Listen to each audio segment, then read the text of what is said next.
नमस्ते विद्यार्थी मित्रों। आज हम हिंदी में इकाई 15 खरगोश और हाथी जो एक कहानी है उसके बारे में चर्चा करेंगे। खरगोश जिसे गुजराती में ससलू कहते हैं और हाथी कद में बहुत बड़ा होता है। खरगोश एक छोटा सा जानवर है और हाथी बहुत बड़ा। इस कहानी में खरगोश किस प्रकार अपनी समझदारी से हाथियों से अपनी रक्षा करते हैं उसका वर्णन किया गया है। यह कहानी पंचतंत्र से ली गई है।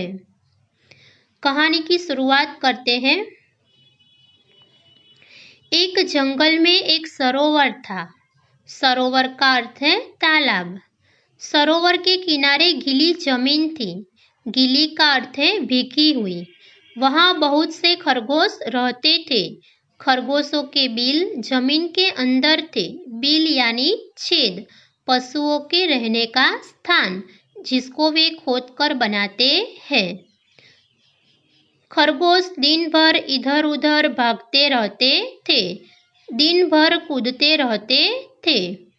नरम नरम घास खाते थे और रात को अपने घरों में जाकर सो जाते थे। सभी खरगोश बहुत प्रसन्न रहते थे। आप चित्र में देख सकते हो कि बहुत सारे खरगोश दिखाई दे रहे हैं। सभी उछलते कूदते दिखाई दे रहे हैं। कुछ बैठे हुए हैं, कुछ सो गए हैं, कुछ खरगोश बातचीत कर रहे हैं और एक खरगोश का सरदार भी दिखाई दे रहा है। उसी जंगल में कुछ हाथी आ जाते हैं। हाथियों के झुंड में कुछ शरारती हाथी थे।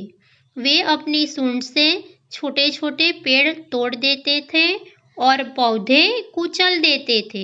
कुचलना यानी कि दबाना। हाथियों के बच्चे खेल खेल में एक दूसरे से लड़ते थे। कभी एक छोटा हाथी नीचे होता तो कभी दूसरा। हाथी पानी से बहुत प्यार करते हैं। वे सूंड में पानी भर भर कर नहाते थे। फिर सरोवर के किनारे मिट्टी में लौटते।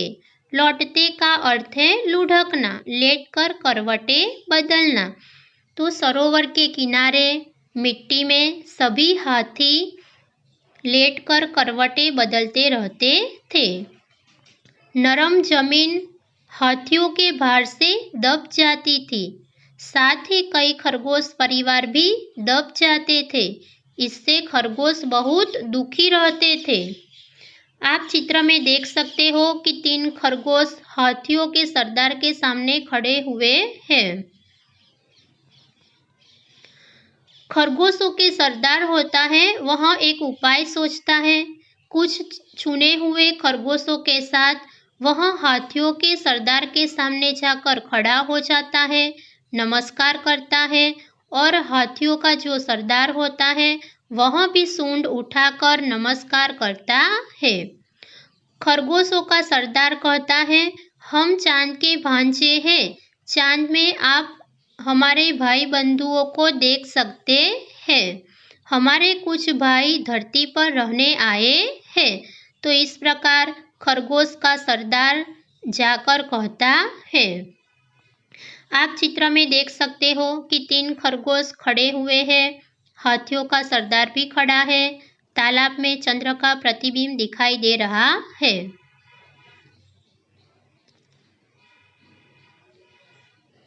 खरगोश का सरदार कहता है, मामा रोज सरोवर में आते हैं हमसे मिलने। वे आपसे नाराज है। तो हाथी बोला, क्या? क्यों नाराज है? हमने क्या किया है? तो इस प्रकार हाथियों का सरदार होता है वह प्रश्न करता है। तभी खरगोश बोल उठता है कि सरोवर के समीप नरम मिट्टी में सुराख कर हमने अपने घर बनाए हैं। आपके आने से सुराख दब गए, जिससे चंदा मामा के बहुत से भांजे दब गए। इसीलिए वे आपसे बहुत नाराज है। तो इस प्रकार खरगोश बोल उठता है। खरगोश आगे कहता है, वे रात को सरोवर में आएंगे और उन्हें यह देखकर अच्छा नहीं लगेगा। रात होती है, पूर्णमासी का चांद निकल आता है। हवा भी तेज थी। सरोवर में हल्की हल्की लहरें उठ रही थी। चांद लहरों के साथ ऊपर नीचे हो रहा था। हाथी और खरगोश वहां पहुंच जाते हैं। खरगोश कहता है, देखिए महाराज, चंदा मामा गुस्से से कांप रहे हैं। आप जल्दी यहाँ से दूर चले जाए। लगता है मामा बहुत नाराज हो रहे हैं। तो इस प्रकार खरगोश हाथियों के सरदार जो होता है उसे तालाब के पास ले जाकर चंदा मामा का प्रतिबिंब दिखाते हैं।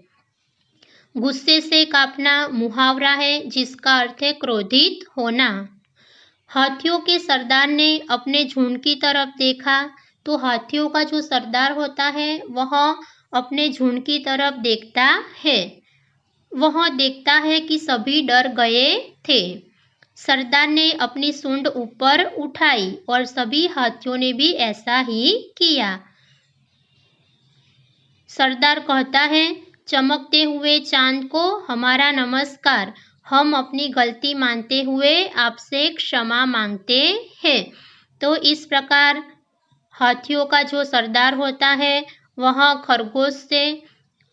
खरगोशों के सरदार से माफी मांगता है और कहता है कि आप हमें क्षमा करें। हम अभी दूसरे जंगल में चले जाते हैं। अब ऐसा काम नहीं करेंगे जिससे दूसरों को तकलीफ हो। तो इस प्रकार हाथियों का जो सरदार होता है वह अपने झुंड को लेकर दूसरे जंगल में जाने के बारे में निर्णय करते हैं और कहते हैं कि दूसरों को तकलीफ हो ऐसा कोई काम अब से हम नहीं करेंगे।